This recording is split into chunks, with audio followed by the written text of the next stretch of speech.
السلام عليكم ورحمة الله وبركاته. وعليكم السلام ورحمة الله وبركاته. إن الحمد لله نحمده ونستعينه ونستغفره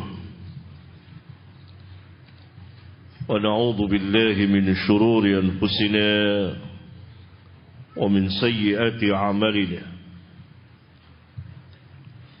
من يهده الله فلا مضل له ومن يضلل فلا هادي له، وأشهد أن لا إله إلا الله وحده لا شريك له، وأشهد أن محمدا عبده ورسوله. أما بعد،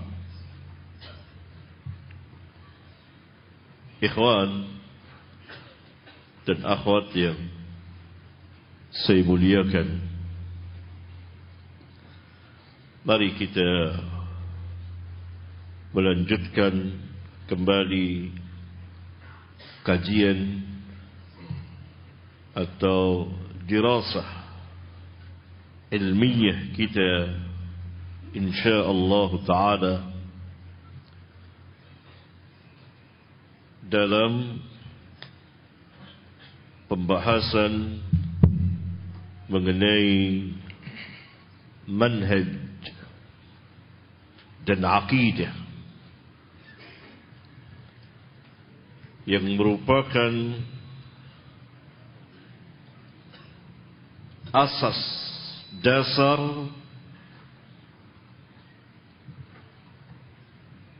dari al-Islam itu sendiri. Asas yang sangat besar di dalam agama kita.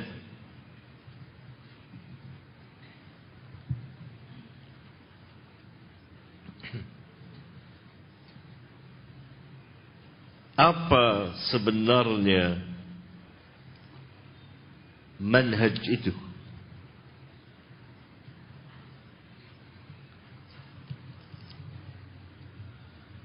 Di dalam Al-Quran disebutkan lafaz minhaj.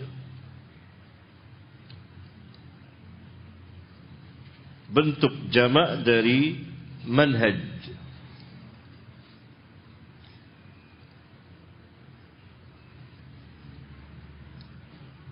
Di dalam surat Al-Ma'idah ayat 48, ayat yang panjang. Pada bagian ayat 48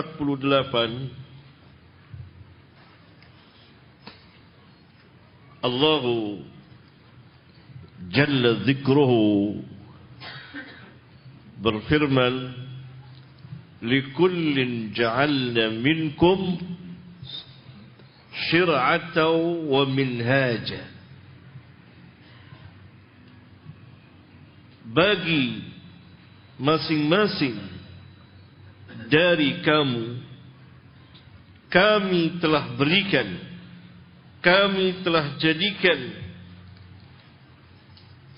kami telah tentukan syir'atan wa minhaja. Apa yang dimaksud dengan syir'atan wa minhajan? Kita serahkan tafsirnya kepada orang yang paling alim tentang tafsir Al-Quran, yaitu Abdullah bin Abbas radhiyallahu anhumah, salah seorang sahabat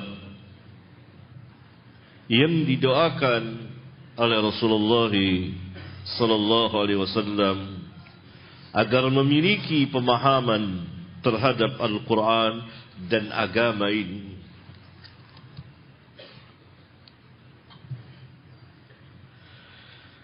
Beliau menafsirkan syir'atan wa minhajan dengan sabilan wa sunnatan. Sabilan wa sunnatan. Yang kalau kita terjemahkan jalan dan sunnah. Sabil. Tafsir beliau ini kemudian diikuti oleh para tabi'in, ulama mereka, seperti oleh murid beliau Ikrimah, kemudian tabi'in yang lain Al-Hasan bin Abil Hasan Al-Basri, kemudian Abu Ishaq As-Sabi'i, dan lain-lain dari kaum salaf yang terdiri dari para tabi'in. Menafsirkan mereka semuanya mengatakan syir'atan wa minhajan, sabilan wa sunnatan. Berarti syir'atan maknanya syariat yang Allah berikan kepada setiap umat yang Allah utus Nabi kepada mereka. Allah Subhanahu wa ta'ala katakan likullin ja'alna minkum, bagi masing-masing kamu. Domir kata ganti kum, kamu adalah umat-umat. Mereka memiliki syariat. Ini syir'atan, ini sabilan. Ibrahim alaihi salam ada syariatnya. Musa alaihi salam ada syariatnya. Syariat yang besar yang Allah Subhanahu wa ta'ala turunkan kepadanya, kitab yang mulia, Taurat, yang kata Allah di dalamnya penuh dengan hidayah dan nur cahaya dan rahmat dan pelajaran bagi orang-orang yang bertakwa.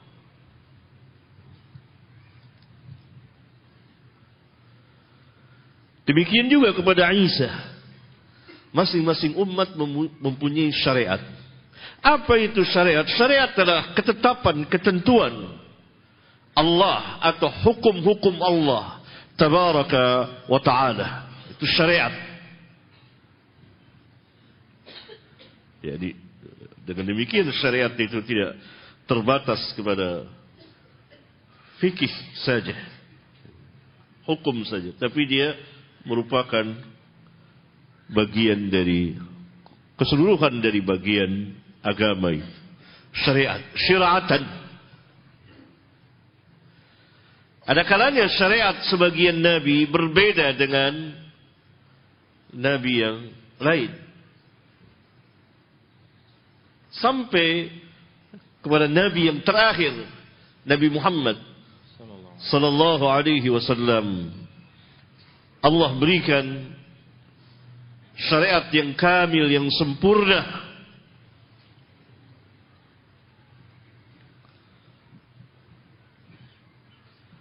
Nanti akan ada pembahasan kita mengenai kesempurnaan syariat ini,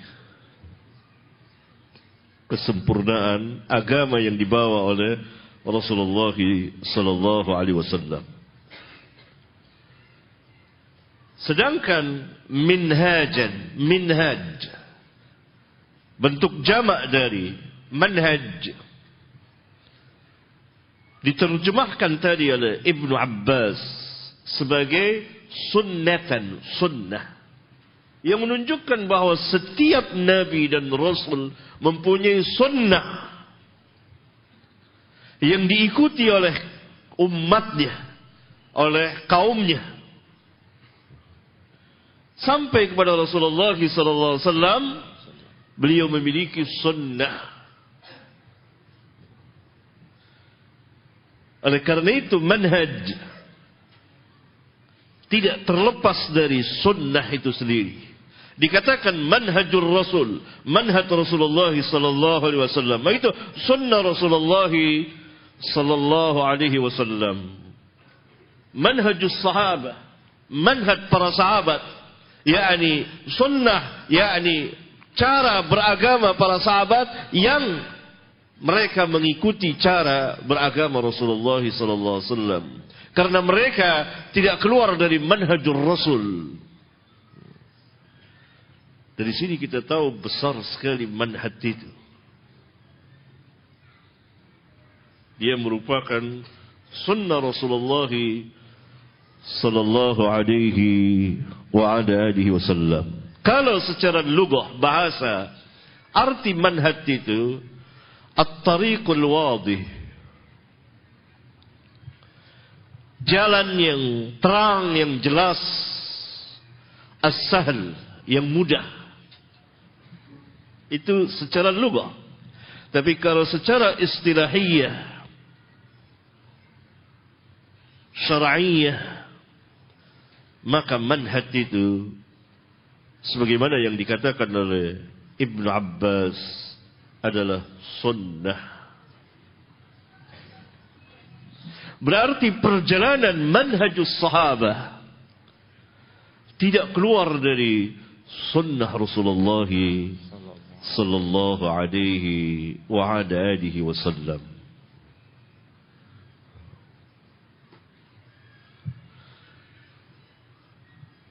Nah, dari sini kita mengetahui bahwa manhaj itu merupakan cara dan sikap beragama seseorang yang mengikuti sunnah Rasulullah sallallahu alaihi wasallam. Ini manhajul haq. Manhaj yang hak. Sedangkan manhaj yang batil, dia keluar, menyelisihi, menyalahi, berlawanan dengan sunnah Rasulullah sallallahu alaihi wa ala alihi wasallam. Saya akan berikan contoh yang sangat menarik dalam pembahasan tarikhiyah, sejarah kemunculannya firqah-firqah sesat yang hidup bersama atau di zaman atau di masa para sahabat ridwanullah alaihim jami'an. Mengapa mereka dikatakan sesat? Karena mereka menyelisihi manhajus sahabah, manhaj para sahabat, yang pada hakikatnya manhaj para sahabat itu manhajur Rasul sallallahu alaihi wasallam. Jadi tepat sekali ketika Ibnu Abbas mengatakan minhajan sunnatan. Minhaj itu sunnah,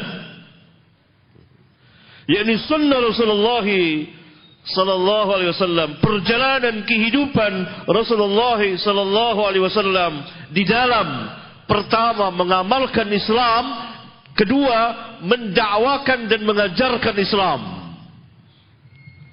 Manhajur Rasul ini yang kemudian diikuti oleh para sahabat ridwanullah alaihim jami'an.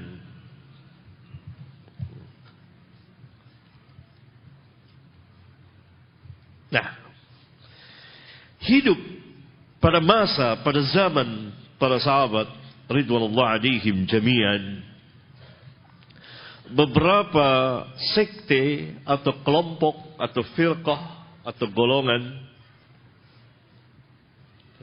yang sesat dan menyesatkan.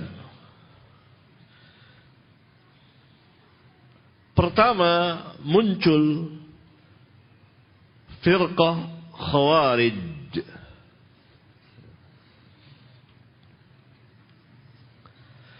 Bersamaan dengan munculnya Khawarij, muncul juga kelompok atau firqah Syiah Rafidah.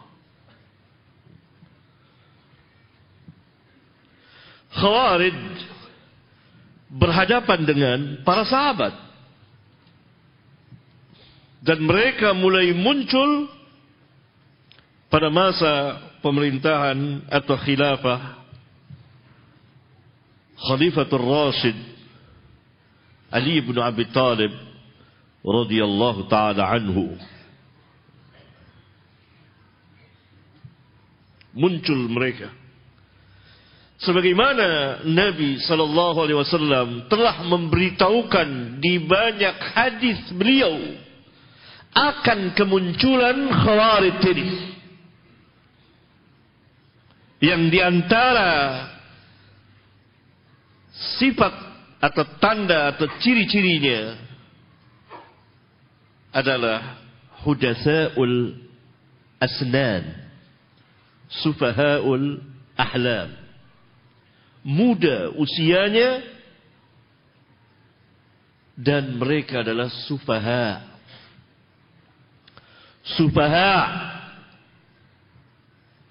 Sufaha bentuk jamak dari safihun, yang artinya adalah bodoh,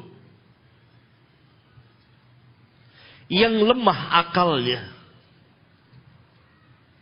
yang tidak mengetahui mana yang maslahat dan mana yang mudarat. Mereka katakan mudarat itu maslahat, maslahat itu mudarat. Itu sufaha. Itu safih artinya.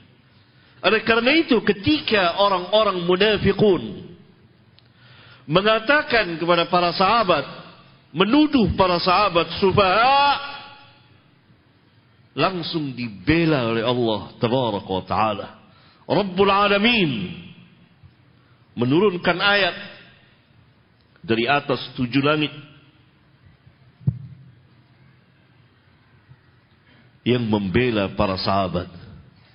Wa idza qila lahum aminu kama amana an-nas qalu anu'minu kama amana as-sufaha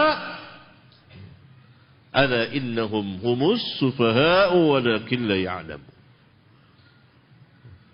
Dan apabila dikatakan kepada mereka, diperintah mereka kepada orang-orang munafiqun, wa idza qila lahum aminu, aminu,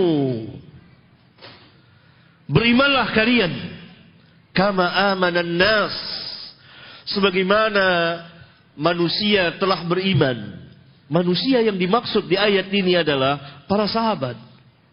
Ayat yang mulia ini menjadi sebesar-besar dalil kewajiban mengikuti manhaj para sahabat, karena Allah Rabbul Alamin memerintahkan orang-orang munafiqun untuk beriman sebagaimana keimanannya para sahabat. Tetapi orang-orang munafiqun menjawab, qalu anu'minu kama amana as-sufaha, patutkah kami beriman sebagaimana keimanannya orang-orang sufaha yang bodoh itu? Para sahabat dituduh oleh orang-orang munafiqun sebagai sufaha, orang yang bodoh pertama, yang kedua yang lemah akalnya, yang ketiga yang tidak tahu maslahat dan mudarat. Mana yang maslahat, mana yang mudarat, dia tidak tahu, itu sufaha. Tetapi Rabbul Alamin membelanya. Ala, dengan huruf tanbih, pemberitahuan. Ketahuilah oleh kamu, innahum humus sufaha, sesungguhnya mereka lah orang-orang sufaha, tetapi karena sufahaannya mereka tidak tahu bahwa mereka sufaha. Dan Nabi SAW mengatakan ciri-ciri Khawarij adalah, dan ini terkena kepada seluruh firqah yang menyalahi manhajur Rasul, yang menyalahi manhajus sahabah, identik selalu terkait dengan sufaha. Maka Nabi SAW mengatakan ciri-ciri Khawarij, sufahaul ahlam, bodoh, lemah akalnya, nggak tahu mana yang maslahat dan mana yang mudarat. Tidak bisa menundukkan ini maslahat, ini mudarat. Bahkan yang maslahat dikatakan mudarat, yang mudarat dikatakan maslahat. Kebaikan dikatakan kejahatan, kejahatan dikatakan kebaikan. Begitulah sufaha. Karena itu Khawarij pada saat itu mengkafirkan Utsman bin Affan, mengkafirkan manusia terbaik saat itu setelah Utsman, Ali bin Abi Thalib, mengkafirkan Muawiyah, mengkafirkan Amr bin As, mengkafirkan para sahabat seluruhnya. Dan mereka mempunyai mazhab tersendiri. Keluarnya mereka karena Ali dan Muawiyah akan mengadakan islah dan bertahkim. Maka Khawarij mengatakan kepada Ali bin Abi Thalib, "Inil hukmu illa lillah." Tidak ada hukum kecuali kepunyaan Allah. Mereka membawakan ayat Al-Quran. Karena kata Nabi SAW, lisan mereka selalu mengucapkan ayat-ayat Al-Quran, tapi tidak melampaui tenggorokan mereka. Maknanya apa? Tidak masuk ke dalam hati mereka. Maknanya apa? Mereka tidak paham. Karena hakikat ilmu al-fahmu.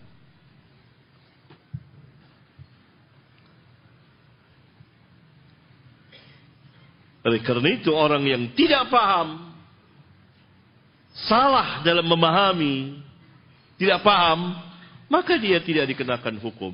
Karena hakikat ilmu paham.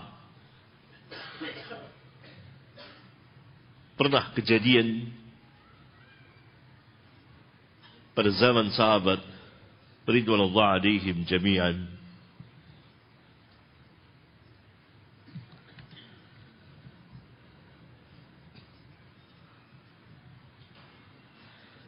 Ketika Rabbuna Jalla Dzikruhu menurunkan ayat wa kulu washrabu hatta yatabayyana lakumul khaytul abyadu minal khaytil aswadi. Makanlah dan minumlah setelah masuk waktu malam. Setelah masuk waktu malam, saat berbuka puasa, makan, minum. Sampai nyata bagi kamu benang putih dari benang hitam. Ada kalimat benang putih dari benang hitam. Sebagian sahabat seperti Adi bin Hatim radhiyallahu taala anhu, yang tadinya Nasrani kemudian masuk Islam dan jadi sahabat besar, bersama kawan-kawannya memahami ayat ini secara letterlek. Benangnya benang, maka ditaruhlah dekat bantalnya benang putih, benang hitam.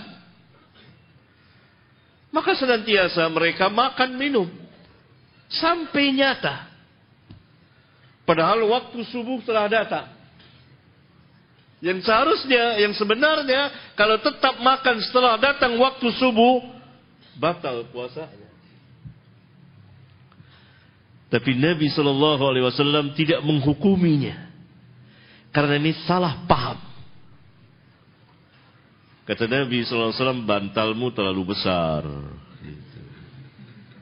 Yang dimaksud adalah turun ayat lanjutannya, minal fajar, subuh. Benang hitam itu malam, benang putih itu subuh. Paham, Adi. Lihat hakikat ilmu al-fahmu.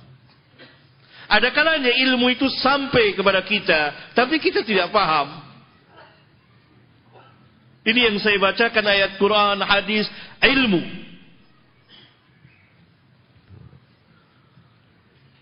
Kalau antum paham, maka itulah hakikat ilmu. Ada pada antum. Contoh lain. Seorang wanita dalam hadis Bukhari Muslim datang kepada Nabi sallallahu alaihi wasallam, yakni bertanya gimana cara membersihkan darah haid. Kalau sudah bersih dari haid, cara membersihkannya gimana? Diajarkan oleh Nabi. Pakai misik, wangi-wangian dan seterusnya.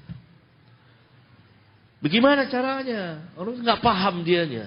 Nabi SAW tidak enak mau secara vulgar gitu. Nggak enak. Kata Nabi, subhanallah, orang nggak paham ya kan? Gimana? Kata perempuan itu. Aisyah radhiyallahu taala anha yang ada di situ pegang tangan wanita itu di bawah. Ini loh maksudnya begini. Oh gitu. Dia paham. Nabi nggak enak mau terang-terangan bilang maksudnya farjinya dibersihkan pakai ini. Tuh perempuan nggak paham apanya. Apanya tanya orang, kok apanya tanya. Aisyah paham. Peganglah wanita itu, sesama wanita dijelaskan. Yang dimaksud ini loh. Farjinya itu dibersihkan. Pakai ini, pakai wangi-wangian. Oh, paham dia. Lihat hakikat ilmu al-fahamu. Hakikat ilmu paham. Kalau tidak paham, maka tidak dikenakan hukum. Kejadian lain dalam hadis yang dikeluarkan oleh Al-Imam Al-Bukhari, Muslim dan lain-lain dari jalan Abdullah bin Umar, didatangkanlah kepada Nabi. Waktu itu Nabi SAW bersama ada kira-kira 10 orang sahabat sedang duduk atau berbicara. Bukan sedang ta'lim seperti ini, tidak. Karena ta'limnya Nabi SAW seminggu sekali, sepekan sekali, tiap hari Kamis. Agar orang tidak jemu, bosan. Tapi mengajar, berdakwah kapan waktu saja. Di jalan, di tempat mana saja. Beliau sedang duduk.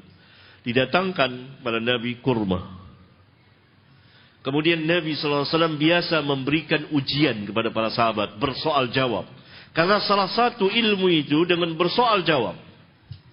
Antum masih ingat hadis Jibril? Masih ingat? Paham hadis Jibril alaihi salam yang bertanya kepada Nabi SAW tentang Islam, iman dan ihsan. Itu soal jawab. Maka Nabi SAW bertanya kepada para sahabat, melemparkan pertanyaan, menguji pemahaman mereka. Kata Nabi SAW, pohon apa yang ia seperti tamsil perumpamaan seorang muslim? Wah, para sahabat mikir semua, situ ada Abu Bakar, ada Umar. Yang paling kecil Ibnu Umar, rawi hadis ini.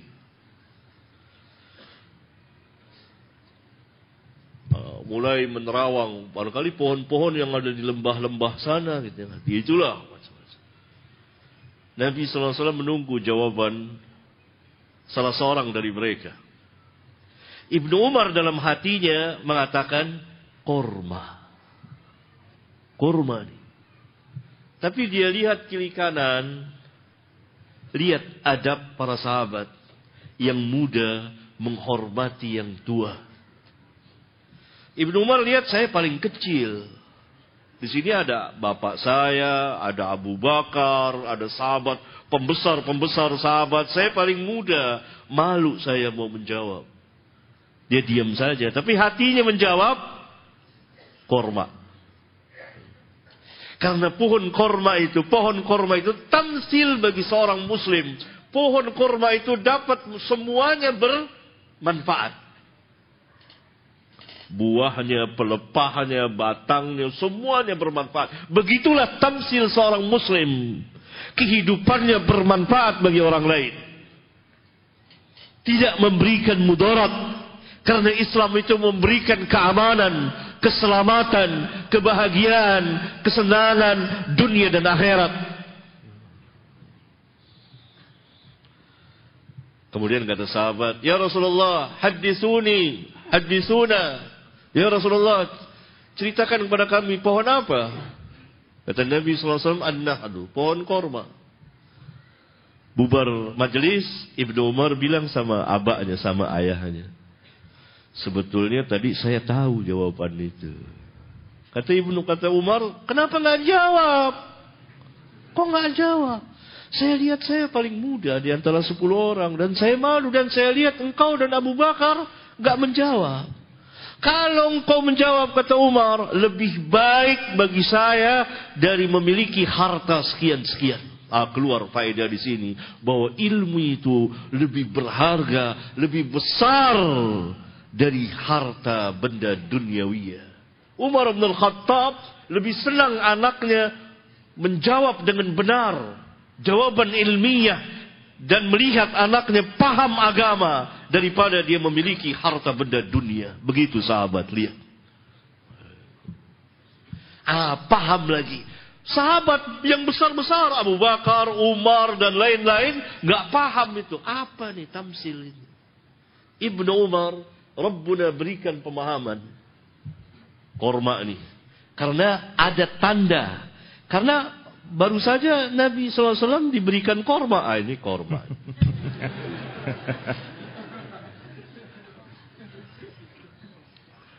Paham? Itu hakikat ilmu. Ada kalanya ilmu sampai, ini ilmu. Al-Quran ini ilmu. Al-Hadis ini ilmu. Sampai tapi orang tidak paham. Nah, Khawarij gak paham. Kata Nabi, mereka hafal Al-Quran.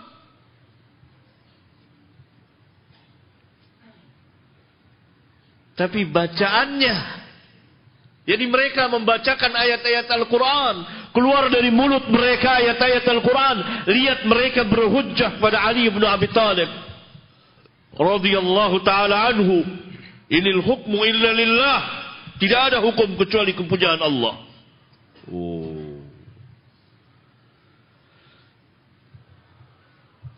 Tapi mereka enggak paham ayat itu. Mereka tidak paham. Mereka baca Quran hanya di mulut, tidak melampaui tenggorokan mereka, kata Nabi SAW. Mereka berhadapan dengan Khalifatul Rashid, salah seorang Khulafaur Rashidin Al-Mahdiyin, Ali bin Abi Thalib, ulama'nya umat ini, ulama'nya para sahabat yang Allah dan Rasulnya mencintainya. Kata Ali, "Kalimatu haqqin urida biha batil." Gitu jawaban ilmiahnya. Kalimat yang kau bawakan itu kalimat yang hak. Betul, ayat Al-Quran hak, benar semuanya. Al-haqqu min rabbika fala takunanna minal mumtarin. Yang hak itu dari Rabbmu, maka jangan sekali-kali engkau ragu tentang kebenaran ini. Tetapi yang engkau maui, yang engkau kehendaki adalah batil. Yang batil apanya? Ayatnya atau pemahamannya? Pemahamannya. Salah dalam memahami ayat. Maka Ali mengatakan, "Kalimatu haqqin urida biha batil." Lalu didakwakan oleh Ali. Tidak langsung diperangi. diutuslah Ibnu Abbas untuk berdebat terjadi perdebatan besar antara Ibnu Abbas dengan Khawarij yang ribuan jumlahnya banyak. Lihat laki-laki betul Ibnu Abbas itu. Berani, syaja'ah, berani ilmiah, berhadapan. Rujuk kira-kira 2.000 atau 3.000 orang. Saya agak lupa. Walhasil ribuan orang rujuk. Sebagian tidak rujuk. Dan Ali tetap mengatakan bahwa mereka ikhwan kita, tapi durhaka kepada kita. Yani para sahabat tidak mengkafirkan Khawarij. Lalu apa makna sabda Nabi? Mereka keluar dari Islam. Yamruquna minal Islam. Mereka keluar dari Islam. Demikian cepatnya seperti panah keluar dari busurnya. Maknanya mereka menyimpang dari ajaran Islam itu sendiri. Karena tidak ada seorang pun sahabat yang mengkafirkannya. Sahabat paling paham hadis Rasulullah sallallahu alaihi wasallam. Lama kelamaan mereka makin durhaka, makin membangkang, menumpahkan darah, merampas harta kaum muslimin dan seterusnya. Mulailah Ali mempersiapkan pasukan dan memerangi mereka. Habislah mereka. Tapi pemahamannya tidak.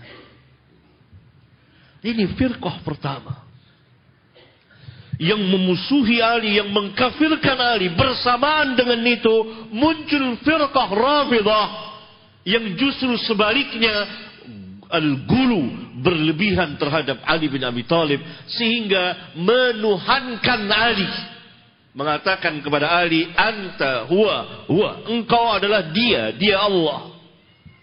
Ali mendengar perkataan yang munkar ini, lalu dihukum oleh Ali. Dan pemahamannya. Kemudian pada akhir masa sahabat muncul firqah Qadariyah yang asli. Qadariyah yang diketuai oleh Ma'bad al-Juhani. Yang untuk menjelaskan ini, Ibnu Umar radhiyallahu ta'ala anhu membawakan hadis Jibril alaihi salam yang dia riwayatkan dari ayahnya Umar bin Khattab radhiyallahu anhum jami'an. Di awal hadis, dua orang tabi'in muncul paham satu sekte yang kita lihat bahwa Khawarij, Syiah ini, Qadariyah tidak duduk di majelis para sahabat. Yang Qadariyah ini, mereka membahas ilmu, mengkaji, tapi tidak mempunyai basirah. Tidak ada metode, tidak ada yang mengajarkannya, tidak ada yang mengarahkan kepada manhaj yang hak. Diketuai oleh ketua mereka, namanya Ma'bad al-Juhani. Melihat itu, maka sebagian tabi'in mencari para sahabat untuk bertanya tentang kelompok ini bagaimana nih. Kita lihat tabi'in memulangkan kepada sahabat. Maka bertemulah ada dua orang tabi'in yang datang kepada Ibnu Umar, bertanya tentang, di sana ada kelompok mereka berbicara tentang ilmu. Tetapi mereka mengatakan bahwa Allah tidak mengetahui sesuatu sebelum terjadinya sesuatu itu. Wah, ini perkara yang besar. Mereka menafikan ilmu Allah tabaraka wa ta'ala. Ini Qadariyah yang asli. Kata Ibnu Umar, sampaikan kepada mereka bahwa Ibnu Umar berlepas diri dari mereka dan mereka berlepas diri dari Ibnu Umar. Kemudian Ibnu Umar membawakan hadis dari ayahnya yang ia terima dari ayahnya Umar tentang kisah Jibril alaihi salam yang datang kepada Nabi menyerupai seorang laki-laki dengan pakaian yang putih, rambut hitam, dan tidak tampak bekas perjalanan, dan tidak ada seorang pun penduduk Madinah yang mengenalinya. Dia bertanya, "Ya Muhammad, apa itu Islam? Ya Muhammad, apa itu iman? Apa itu ihsan?" Kemudian dia pergi. Selang beberapa hari, lalu Rasulullah SAW bertanya kepada Umar, "Tahukah engkau siapa yang datang itu?" Enggak tahu, itu Jibril. Ja'akum yu'allimukum dinakum. Dia datang kepada kamu mengajarkan tentang agama kamu. Berarti agama itu terdiri dari Islam, iman, ihsan. Kenapa Ibnu Umar membawakan hadis Jibril yang ia riwayatkan dari ayahnya? Karena salah satu rukun iman adalah beriman wa an tu'mina bil qadari khairihi wa syarrihi. Engkau beriman kepada takdir Allah, takdir yang baik dan takdir yang buruk. Sedangkan mazhab Qadariyah ini menolak takdir itu. Lihat, 3 kelompok muncul pada masa dan zaman sahabat. Kelompok yang keempat, Murji'ah, yang menjadi lawan bagi Khawarij. Kalau Khawarij itu sangat ekstrim, menghukumi manusia. Siapa yang mengerjakan dosa besar dan sampai mati dia belum bertobat, maka dia kafir, kekal di neraka. Jelas ini menyelisihi manhaj para sahabat. Kata Nabi SAW, nanti ada hadisnya di sini. Orang-orang yang beriman, hatta dia memiliki keimanan sebesar biji dzarrah, yakni benda yang paling kecil, dia akan dikeluarkan dari neraka. Kata Nabi SAW mengulang-ulang sabdanya, yakhruju minan nar man qala la ilaha illallah, yakhruju minan nar man qala la ilaha illallah, yakhruju minan nar man qala la ilaha illallah. Akan keluar dari neraka orang yang mengucapkan la ilaha illallah, padahal di hatinya hanya ada keimanan seberat biji gandum, seberat biji zarrah, dan seterusnya. Di kitab ini salah satu manhaj Ahlus Sunnah, bahwa siapa saja dari ahli kiblat, kaum muslimin yang mati membawa dosa-dosa besar, urusannya diserahkan kepada masyiatullah, kehendak Allah tabaraka wa ta'ala. Sebaliknya Murji'ah, lawan dari Khawarij, mengatakan bahwa dosa besar tidak akan mengurangi, membahayakan keimanan. Kalau seseorang mengerjakan dosa-dosa besar, maka imannya tetap utuh, tidak berkurang sedikit pun juga. Nah, ini melonggar-longgarkan, bermudah-mudah. Keempat firqah ini hidup pada masa sahabat, khususnya dari zaman Utsman, dari zaman Ali bin Abi Thalib dan seterusnya, sampai akhir masa sahabat pada tahun 111 Hijriyah berakhirlah masa sahabat selama 1 abad, karena Nabi SAW wafat pada tahun 11 Hijriyah. Kata Nabi SAW, 100 tahun ke depan tidak ada seorang pun yang hidup di permukaan bumi ini, yakni kamu. Berarti masa sahabat adalah 1 kurun, 1 abad. Dari tahun 111, dari tahun 11 Hijriyah ke depan 100 tahun, berarti tahun 111 Hijriyah. Setelah tahun 111 Hijriyah, tidak ada seorang pun sahabat yang hidup di permukaan bumi ini. Masa yang panjang, masa yang terbaik, yang Nabi SAW katakan khairun nas qarni, ada juga di kitab ini. Dan pada saatnya nanti, kapan? InsyaAllah ta'ala akan saya bahas jika ada waktu. Keempat firqah ini menyelisihi manhaj para sahabat. Kalau kita dihadapkan kepada pertanyaan, di sini ada sahabat, di sini ada 4 buah firqah, di sahabat ini 4 buah firqah. Mereka berselisih. Siapa yang akan kita katakan berada di atas kebenaran? Kalau kita katakan bahwa para sahabat berada di atas kebenaran, maka wajib bagi kita mengikuti manhajus sahabat.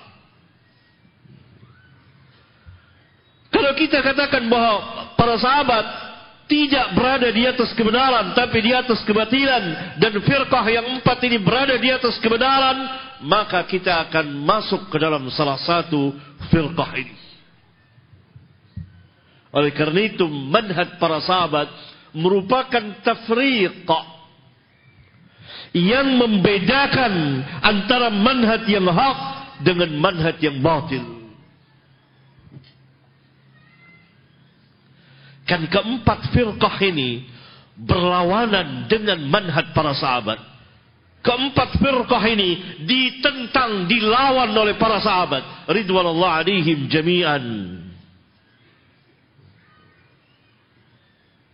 Dilawan, didakwakan, diserang. Begitu para sahabat, mereka mempunyai kekuatan ilmiah. Keilmuannya tinggi dan besar sekali para sahabat ridwanullah alaihim jami'an. Lihat Ibnu Abbas, hanya seorang diri datang kepada Khawarij, berdebat dengan Khawarij yang ribuan jumlahnya. Ribuan orang akhirnya belakangan ikut kepada Ibnu Abbas, masuk tobat. Lihat kebesaran ilmunya. Bagaimana dengan Ali bin Abi Thalib ridwanullah alaihim jami'an? Lihat ketika Khawarij berhujjah kepadanya, inil hukmu illa lillah, pakai ayat Al-Quran. Kalau sekarang orang bawakan ayat Al-Quran, kita diam. Walaupun orang itu salah dalam memahaminya. Oh, ayat berarti dalil, benar. Tidak, ayatnya benar, hakun. Tapi orang yang membawakannya dan pemahamannya belum tentu berada di atas kebenaran. Orang bawakan ayat, bawakan hadis. Ayat dan hadis hakun. Ali tidak gentar. Orang itu berdalil, Khawarij, inil hukmu illa lillah.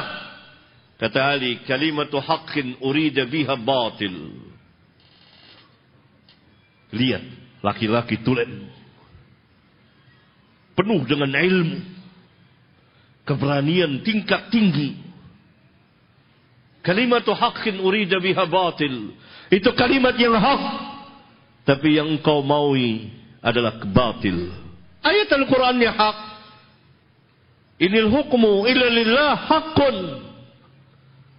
Tapi engkau memahami ayat itu untuk mengkafirkan kami, mengkafirkan manusia yang bertahkim kepada manusia, maka itu batil.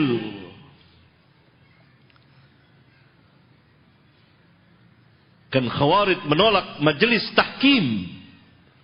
Keputusan hukum itu oleh manusia tolak. Kan yang punya hukum Allah, harus Allah yang menghukumi. Padahal Allah membolehkan manusia bertahkim kepada manusia. Lihat dalam surat An-Nisa. Kalau ada suami istri bertengkar dan tidak diketahui asal muasal pertengkaran itu, maka utus hakim dari pihak laki, hakim dari pihak perempuan, dan keduanya bertahkim memutuskan. Lihat Allah sebut hakim. Dan ayat-ayat yang seperti itu yang dibawakan oleh Ibnu Abbas dijadikan hujjah oleh Khawarij saat berdebat, maka Khawarij diam 1000 bahasa.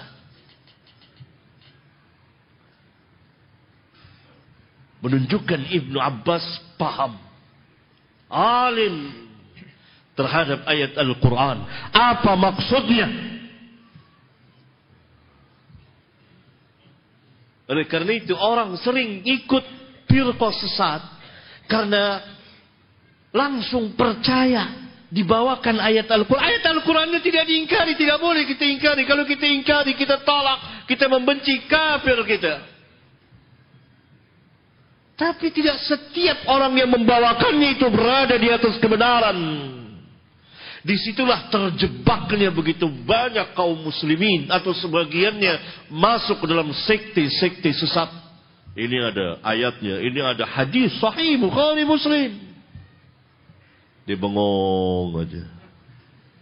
Oh iya benar ya, ayat. Siapa yang nggak benerin ayat?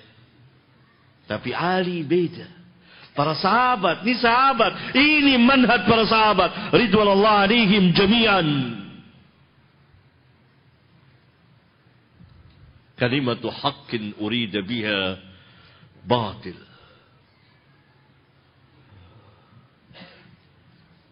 Luar biasa para sahabat. Ridwanullah alaihim jami'an. Sadaqa Rasulullah sallallahu alaihi wasallam. Ketika Rasulullah sallallahu alaihi wasallam mengatakan bahwa para sahabat khairun nas, manusia terbaik di permukaan bumi, generasi terbaik sesudah generasi para nabi dan rasul, para sahabat. Bahkan orang-orang Nasrani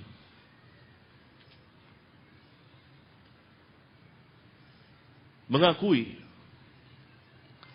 bahwa para sahabat ridwanullah alaihim jami'an lebih baik dari al-hawariyun. Al-hawariyun adalah sahabat-sahabat Nabi yang mulia Isa bin Maryam sallallahu alaihi wasallam. Dipuji dalam Al-Quran, diperintah kita mengikuti perjalanan al-hawariyun. Yang ketika Isa mengatakan man ansari ilallah, dia mengatakan nahnu ansarullah. Siapa yang menjadi penolong-penolongku? Kata al-hawariyun serentak, nahnu, kami yang akan menjadi penolong-penolong. Kami yang akan menjadi ansarullah, penolong-penolong agama Allah. Tapi orang-orang Nasrani tahu termaktub dalam Taurat dan Injil, para sahabat telah ada tertulis dalam Taurat dan Injil yang menemani Nabi yang mulia alaihi salatu wassalam. Maka ketika para sahabat memenangkan kota Syam, menguasai Palestina dan mencerai-beraikan Romawi, para sahabat orang-orang Kristen menyaksikan dengan mata kepala mereka para sahabat, jisimnya para sahabat berjalan di muka bumi itu. Maka mereka melihat mereka ini lebih baik dari al-hawariyun. Itu langsung mereka melihat para sahabat yang Allah subhanahu wa ta'ala jelaskan dalam Al-Quran. Ini manhaj yang agung, manhaj yang sangat besar sekali.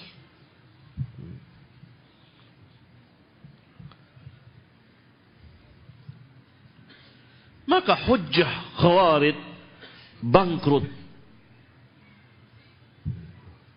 Tidak sanggup berhadapan dengan seorang saja sahabat. Bagaimana dengan puluhan ratusan sahabat? Bagaimana dengan Ibnu Mas'ud dan lain-lain? Bagaimana kalau berhadapan dengan Abu Bakar As-Siddiq, As-Siddiqul Akbar? Bagaimana dengan Umar bin Khattab, Uthman, Ali, Al-Khulafa Ar-Rashidin, Al-Mahdiyin? Allah subhanahu wa ta'ala berfirman, wa in khiftum shiqaqa bainihima fab'athu hakaman min ahlihi wa hakaman min ahliha in yurida islahan yuwaffiqillahu bainahuma innallaha kana aliman khabira. Jika kamu takut syiqaq, musuhan, pertengkaran, perpecahan di antara suami istri. Ini tidak diketahui dari mana asal muasalnya. Fab'athu hakaman min ahlihi wa hakaman min ahliha. Utuslah hakim dari keluarga suami dan hakim dari keluarga istri untuk mendamaikan atau memisahkan. Diputuskan. Itu majelis tahkim namanya. Kok Khawarij mengingkari kebolehan manusia menjadi hakim atas izin Allah tabaraka wa ta'ala, menunjukkan Khawarij percis seperti yang Nabi SAW katakan, sufahaul ahlam. Sufaha. Nah, ikhwan dan akhwat yang saya muliakan, pada hadis yang pertama pembicaraan kita mengenai pengambilan pokok di dalam agama kita ini dari Alkitab dan sunnah yang sahihah. Hadis yang sahih, bukan hadis yang dhaif, apalagi yang sangat dhaif, apalagi yang palsu. Tidak. Itu hadis yang pertama dan yang kedua. Hadis yang ketiga, kita mulai berbicara mengenai ittiba. Alangkah besarnya ittiba itu. Dan agama itu, kita beragama itu dengan ittiba'ur rasul. Tidak ada agama tanpa ittiba'ur rasul. Perhatikan hadis yang saya ulang-ulang. Man amila amalan laysa alaihi amruna fahuwa raddun. Itu ada di Arba'in oleh Al-Imam An-Nawawi rahmatullahi alaihi. Karena Arba'in An-Nawawiyah, beliau imam besar mengumpulkan 40 hadis yang berbicara secara keseluruhan mengenai dinul Islam. Ada akidahnya, ada adabnya, muamalahnya, dan seterusnya. Sangat menakjubkan kitab itu, yang menunjukkan bahwa Al-Imam seorang alim besar, alimud dunia.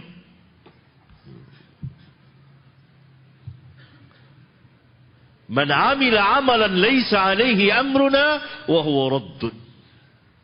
Hadis yang keempat, semalam kita berbicara tentang al-ghulu, larangan bersifat melampaui batas, sehingga kita mengadakan penyembahan terhadap manusia, hatta kepada Rasulullah sallallahu alaihi wasallam. Karena dengan tegas beliau melarang, la tutruni kama atratin nasara ibn Maryam.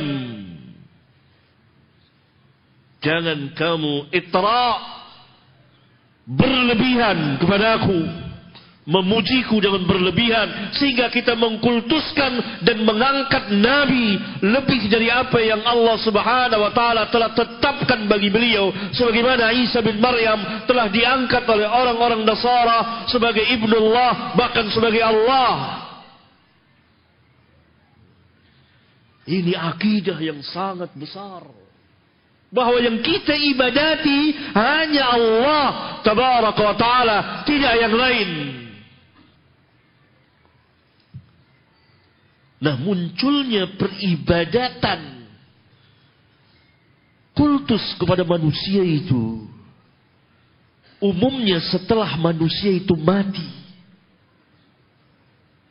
Kemudian sebagian manusia menyembah mereka, di antaranya dengan mendatangi kubur-kuburnya, dan menjadikan kuburnya itu sebagai tempat peribadatan. Dan ini hadis yang kelima yang saya beri judul larangan menjadikan kubur sebagai masjid, yakni sebagai tempat peribadatan yang didatangi pada waktu-waktu tertentu, atau mengubur mayit di masjid atau di sekitar masjid. Dan ini dilarang oleh Rasulullah SAW untuk menutup rapat-rapat pintu yang nanti akan masuk ke dalamnya, yang nanti akan, kalau terbuka pintu itu, maka akan menimbulkan kesyirikan besar. Maka ditutuplah pintu itu rapat-rapat. Dalam bahasa ilmu usul, sadduz dzari'ah.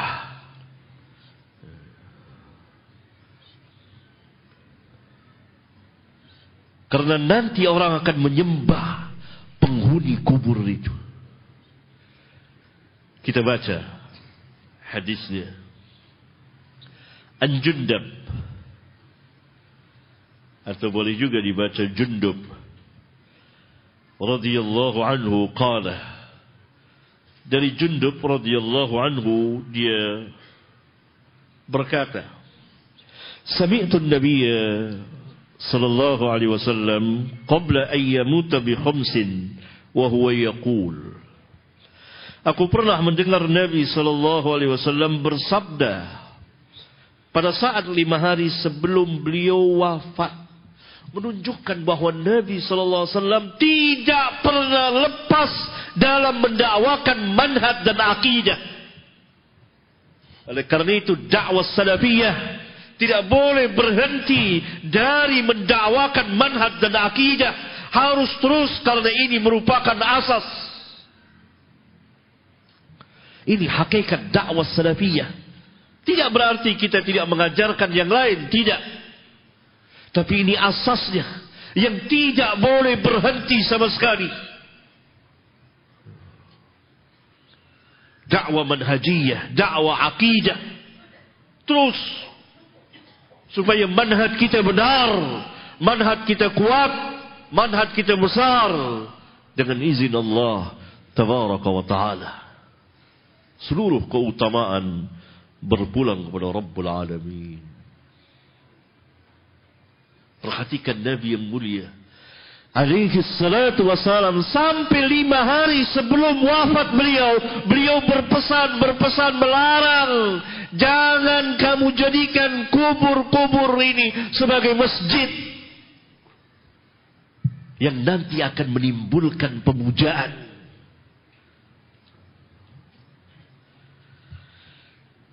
Beliau bersabda, inni abra'u ilallahi ayyakuna li minkum khalil.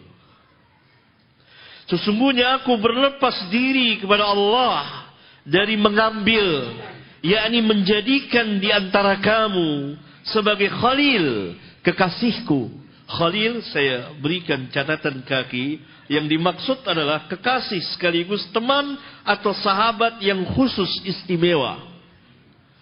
Nabi SAW tidak mau mengambil seorang pun juga dari sahabat sebagai khalil beliau. Tidak. Tetapi tidak lebih sebagai sahabat.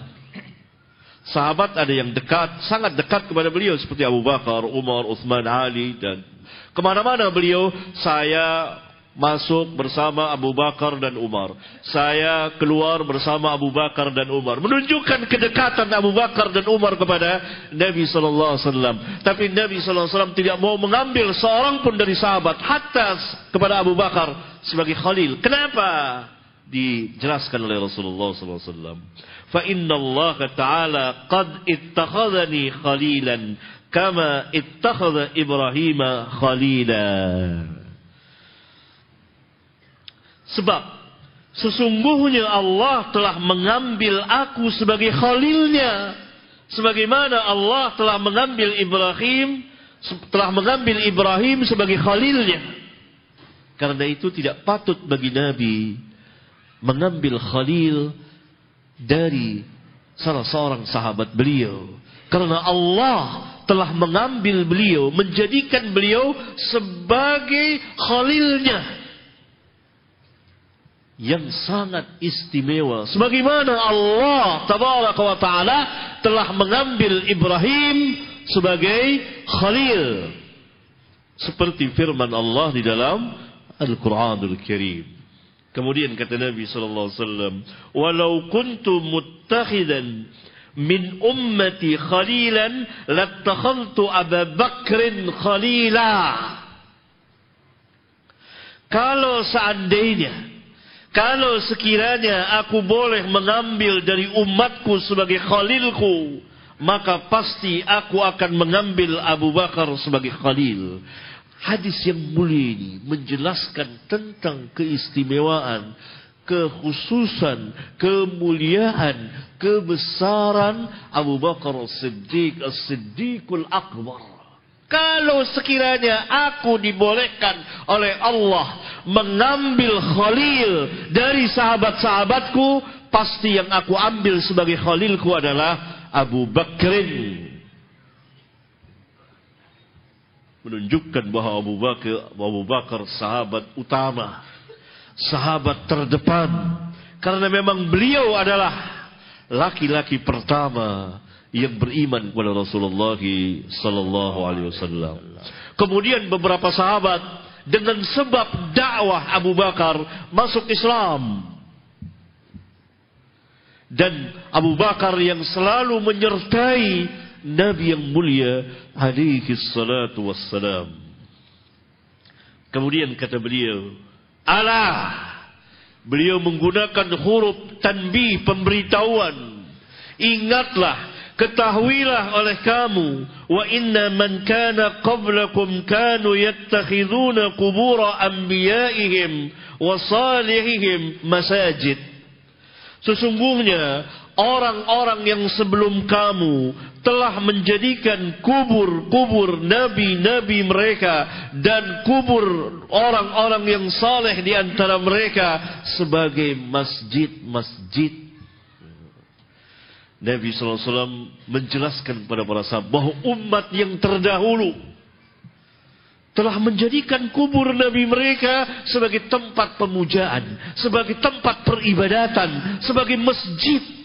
Juga mereka telah menjadikan kubur orang-orang yang saleh di antara mereka sebagai masjid, sehingga timbul al-ghulu, timbul itra'. Dan ini yang aku larang kamu dari mengerjakannya. Kemudian beliau menutup sabdanya, diulang lagi, diberitahukan agar manusia tahu dan perhatian. Fala tattakhidul qubur masajid. Maka janganlah kamu menjadikan kubur-kubur itu sebagai masjid-masjid. Inni anhaakum an dzalik. Sesungguhnya aku melarang kamu dari melakukan perbuatan yang seperti itu. Ini hadis sangat agung, sangat besar sekali, dikeluarkan oleh Imam Muslim. Dan Nabi yang mulia alaihi salatu wassalam di banyak sabda beliau telah mengulang-ulang hadis yang seperti ini. Di antaranya hadis yang dikeluarkan oleh Bukhari dan Muslim, beliau bersabda, la'natullah 'alal yahud wan nasara. Allah telah melaknat Yahudi dan Nasara. Mengapa? Ittakhadhu qubur anbiya'ihim masajid. Mereka telah menjadikan kubur nabi-nabi mereka sebagai masjid, sebagai tempat peribadatan, yang akhirnya mereka beribadah kepada nabi-nabi mereka itu, menjadikan kubur nabi mereka itu sebagai masjid. Barangkali ini ikhwan, mudah-mudahan ada manfaatnya bagi kita sekalian. Subhanakallahumma wa bihamdika asyhadu an la ilaha illa anta astaghfiruka wa atubu ilaik. Wassalamu alaikum warahmatullahi wabarakatuh.